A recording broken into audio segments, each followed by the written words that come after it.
Being an accountant was my dream job. Agree or disagree? I'm gonna go actually with agree on this one. Pat, you've gone to disagree. So again, I'm going to shoot over to you. Yeah. So being an accountant was my dream job. Are we talking about growing up or when we? Being an accountant. Nathan didn't specify the things on here. Let's go with the let's say growing dream. up. Childhood dream. Yeah. Yeah. Very similar to most kids coming out of Western Sydney. I wanted to be an NRL player. Yeah, fair. I think John, you can attest to that as well. Yeah, man. That's one of the reasons why we know each other. Yeah, exactly. Footy background. Can you, for anyone who doesn't know, can you tell us? Let's just replay the interview when John hired Pat. Okay, I want to hear from Pat's perspective, then my perspective. Funnily enough, we did not talk about accounting whatsoever during the job interview. We talked about paint the picture of when you walk in. What's happening? Okay, cool. What year is it? So a good friend of ours, Eli Mardini. 2018. Yeah, it's 2019. It was June 29. I think it was early June 2019. Because I started on the 6th, which was the next day after the interview. I started the day after my interview. Big Eli Mardini told me, "Matt, I've got a job opportunity for you. Would you be keen?" I said, "Yeah, why not? Yeah, shoot through. I'll send you through my resume. You can forward it on. We'll go from there."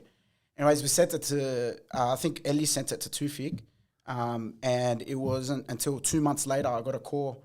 I think it was from you. Yeah. You may have called me. I called, yeah. Yeah, and you introduced yourself. We booked the meeting for the next day. I told my boss, look, I can't come into work. I was working as a Sparky at the time. Came into the job interview. I had no idea what I was getting into, okay? When I thought it was Latitude, I actually made the same mistake that a lot of our callers make, and I thought it was Latitude Financial. Yeah. And I'm like, is this corporate accounting? What am I getting into? Anyways, I rock up to the building, and very soon I realized that it's a tax accounting practice. I did zero research. I had no idea what an accountant did at the time. I walked upstairs, met John. What was that like? Paint the picture. Yeah. He was wearing a white shirt and shorts. And he walked in from the gym, and I'm like, this is my kind of guy, you know? I love the gym. I've always been into the gym. So I'm like, I think I'll get along with him. We walk in, and it was a very casual conversation. I was very nervous. I'm a very nervous person in general, especially in new environments. Yeah. And we had a chat. Very quickly, it turned to, he looked at my resume and he said, coaching. You coached at St. John's? I go, yeah. And he goes, do you know Fatty Gannam? I go, of course I do. And we went from there. He talked about his past at St. John's, how he won first 13s. I was telling him about how I started coaching. And we went from there. From my perspective, you walked in, right? I found out I was today years old when I found out you were working as a Sparky when you came to me.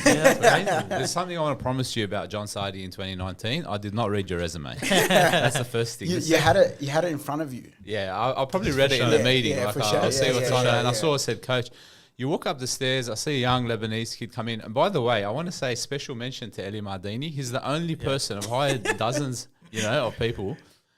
He's the only person who's ever resigned but said to me, it's all good, I've got someone else lined up for you. And What a way to resign, bro. handed in a resume on the way out. This is what you have to do. This is what you do. If you're going to quit your job, you got to line up someone for your boss because it's actually a very nice guy. So we love Ellie. Yeah. Ellie introduced us to you. You walk up the stairs. I see this, what I now call a hydraulic press, because a cylindrical type human walk into my office. A little bit nervous, itchy, nervous, like he's freaking out. And but I just see a good kid, and then I see he's cut from the same cloth. You know what I mean? Western Sydney boy, punch bowl boy, Lebanese family, and then. The magic was that you played for and were coaching at St. John's Eagles, bro. And bro, Zumbas are like the Zumba crew and the St. John's crew, the nostalgia we have, like when you see someone from that community, it's a bit like nepotism maybe. Like I fell in love with your affiliation to our football team, but you connected me with the best time in my life, which is being 15 years old with all my mates, winning a rugby league grand final in the first 13s for the St. John Eagles. Anyone who knows anything about Canterbury Bankstown Rugby League or Junior Rugby League, winning first 13s at St. John's Eagles is one of the best things you can do. We set up that whole season from the beginning of the year to win that comp. Went to Narrabeen to do pre-season still do training that, camp. John. They still do that. Yeah. We sat down and Fatty Gannam, the coach, he said he listed this is the goals for the year. We got 4 goals. Number 1, win the grand final. The next 3 was like, how are we going to do that? 3 passes on the try line. We never concede more than 4 tries. No one will miss more than 2 training sessions in the year. And if everyone in the team does these 3 things, we'll win the grand final. And we're a new team. We were formed that year, and we all came together. And What a visionary we won. We ended up winning the comp. That's good coaching, bro. That's Yeah. a good So coaching. we saw you come in, and you took me back to the happiest time of my life. So by the time we had that chat about footy, I was feeling happy, and I'm like, well, perfect. Ellie recommended you. Yeah. Your resume was great. I looked at it for 3 seconds, but it was perfect. And you were St. John's Eagles. You were in. I think at the end of the interview, you said, so when do you want to start? And I said, when do you want me to start? You said, tomorrow. I go, I've got a job, I'll let you know. And I called you back and I said, yeah. And then you went home and you said to your mum, oh, Mum, you won't believe it. I got a job at Latitude Financial Services. Have you seen those Alec Baldwin ads?